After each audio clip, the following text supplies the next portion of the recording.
depths of Jesus Christ by Madame JEANNE Guyon.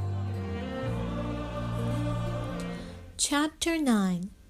Abandonment and a Holy Life. What is the result of walking continually before God in a state of abandonment? The ultimate result is godliness.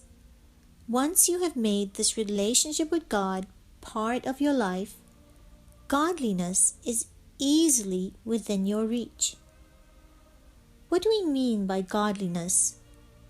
Godliness is something that comes from God. If you are faithful to learn this simple way to experience your Lord, you will take possession of God, and as you possess Him, you will inherit all His traits. This is godliness.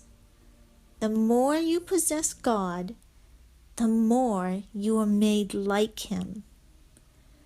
But it must be a godliness that has grown from within you. If godliness is not from deep within you, it is only a mask. The mere outward appearance of godliness is as changeable as a garment.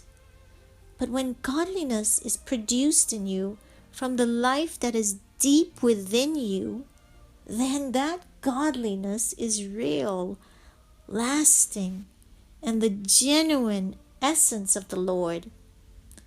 The king's daughter is all glorious within. Psalm 45:13. How then is godliness achieved? The Christian who has learned to be abandoned to Jesus Christ and who walks in a life of abandonment to Him practices godliness in the highest degree. But you would never hear such a person claim to possess any particular spirituality at all. Why?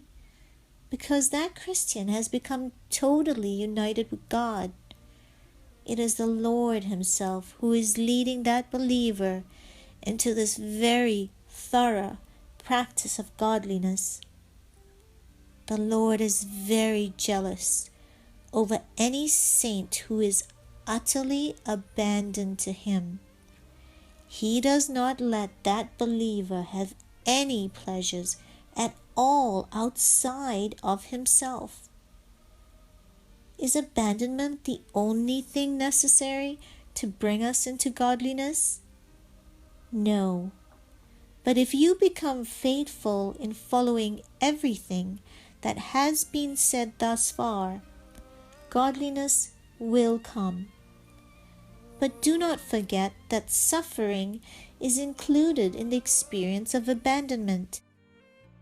It is the fire of suffering which will bring forth the gold of godliness. Do not be fearful that you will not wish to walk this way. In the level of experience of which I now speak, there is a hungering for suffering. Such Christians burn with love for the Lord. In fact, if they were permitted to follow their own desires, they would put themselves under a great deal of discipline, even excessive self-denial. Once such love burns within the heart of a believer, he thinks of nothing but how to please his beloved Lord. He begins to neglect himself. No, far more than that. In love with the Lord, he even completely forgets about himself. As his love for the Lord grows, so does his hatred for his self-life. May you learn this path.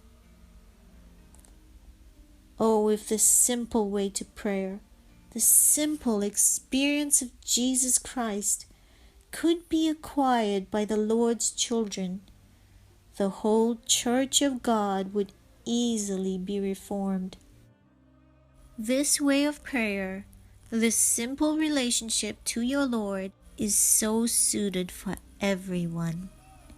It is just as suited for the dull and the ignorant as it is for the well-educated. This prayer, this experience, which begins so simply, has as its end a totally abandoned love to the Lord.